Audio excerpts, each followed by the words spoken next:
How much weight can you really expect to lose if you're eating whatever you want, whenever you want, by eating intuitively? I'm answering that question in today's video because I get it quite a bit, and specifically I'm going to give you 5 factors that I think play a big role in determining what weight you can expect to maintain at if you're eating intuitively. Hey there, I'm Mish, and I am a PhD candidate sharing scientific studies and advice to help you reach your weight loss, fitness, health, and nutrition goals. And in today's video, I'm not going to be going over a specific study per se, but rather a mixture of what I've read from studies and observed myself and in other people. My views of intuitive eating are pretty different from what you'll see from a lot of other intuitive eating influencers out there, and that's mainly because I think that people should be able to have and reach aesthetic goals for their body, and that they shouldn't just be forced to accept being overweight. Because I 100% agree with the intuitive eating message that we should love ourselves and accept ourselves no matter what our weight is, because we are so much more than our bodies.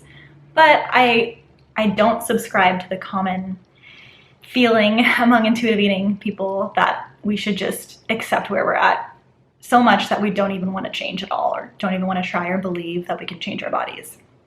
So I think everyone should be able to aim for being healthy and fit if they want to, and I think that intuitive eating is actually a good way to get there if you know how to do it. And whenever I see these influencers saying that some people are just naturally overweight and you just have to deal with it and that's just how it is, I feel like that's like telling someone they're naturally depressed. Like, sure, we have genetics that can deal us a bad hand in life, but that doesn't mean we have to just be stuck with it. Like, we can try to change it. So just like with depression that has a big genetic basis and can be quite hard to change, I think that wanting to not be depressed is a very reasonable goal, and that you should be able to reach that goal if you want to and not just sit around dealing with being depressed. So I think it's the same thing with being overweight, where if you're not at a weight you're happy with, you should be able to get to a weight you're happy with, as long as it's not like unhealthy underweight. And I think unless you have a serious medical condition, being a healthy weight is a possibility for you. And if you want abs, I think that's a totally reasonable goal, as long as you are doing it from a place of self-love and not self-hate. So based on the current data that's out there and my own experiences, these are the 5 things I think are most important in determining how much weight you can lose with eating intuitively and what weight you can expect to maintain at.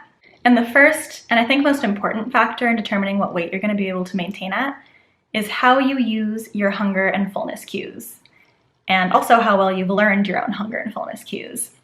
So I'm going to put up the intuitive eating scale here that goes from really hungry to really full. And I think that where you eat on this scale is going to be one of the biggest, if not the biggest, determinants of what weight you can maintain at.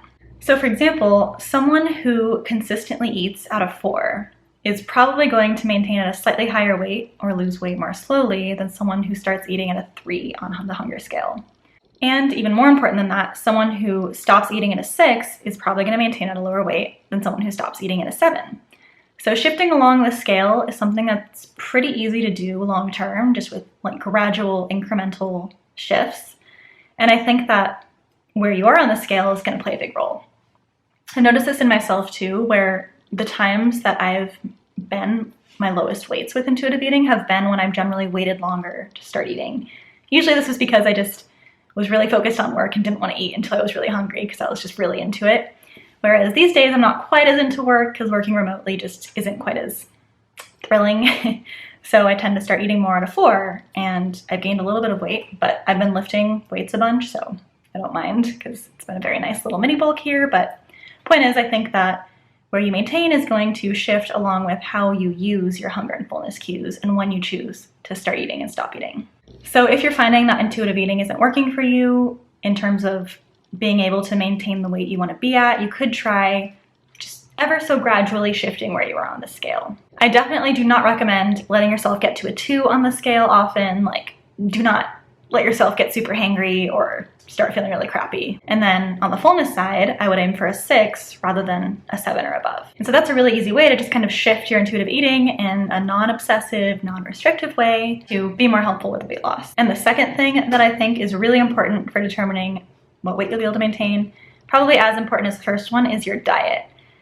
So I feel quite confident in saying that someone eating a Western diet eating intuitively is going to maintain at a higher weight than someone eating a vegan diet, and in particular, a low calorie density diet like a whole foods plant-based or a high carb, low fat diet.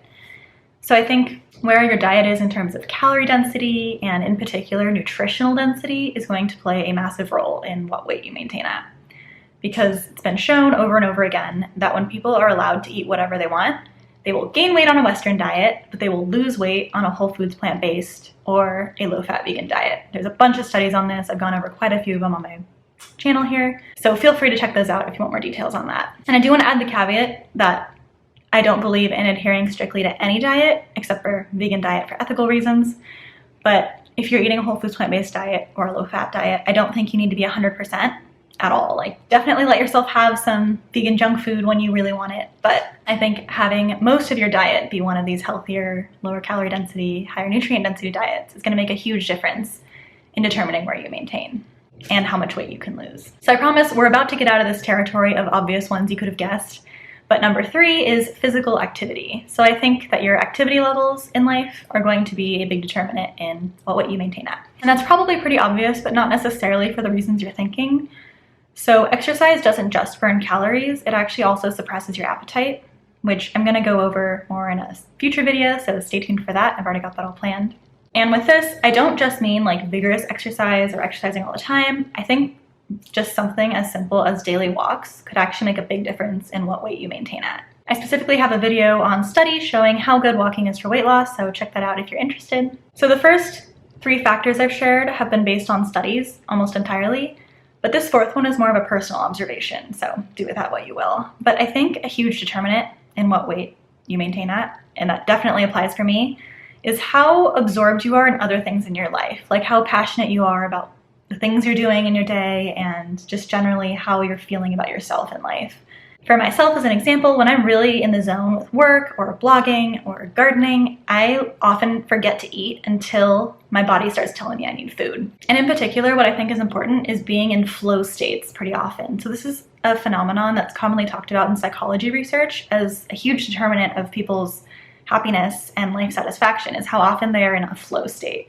So a flow state is when you're so into something that you barely notice time passing and you don't even really get distracting thoughts. You're pretty much just focused on what you're doing because you're really enjoying it and it's just the right level of challenge for you. So when you're in these flow states, I think you're just a lot less likely to be thinking about food so that you're able to wait to eat until your body's actually hungry. And a big reason I think this happens is because being in these flow states and being really happy and passionate about what we're doing gives us a lot of dopamine. It really gives us a lot of sense of reward when we're accomplishing things and doing what we love. And I think when we don't have that sense of reward from our daily life, we reach for food for that sense of reward. Because half the battle with intuitive eating is listening to your hunger and fullness cues. Because even if you've already got the learning them down, like you know what your hunger and fullness cues are, you still have to actually listen to them.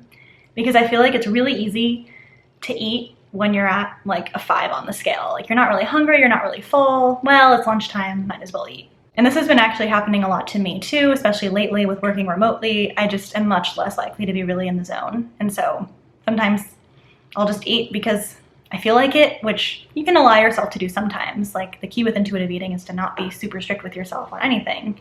But I think having a habit of eating when you're not actually quite hungry can cause you to maintain at a higher weight. And I've noticed that the times that I've been really lean have been when I've been really into what I'm doing in life and I'm feeling really passionate about my various hobbies and work, and therefore I'm not just eating when I'm ever so slightly hungry. Factor number 5 is medical conditions and medications. So this one really is going to vary by the individual, of course. So if you have a condition, like a metabolic condition that affects your weight gain or appetite, then that definitely will affect where you maintain.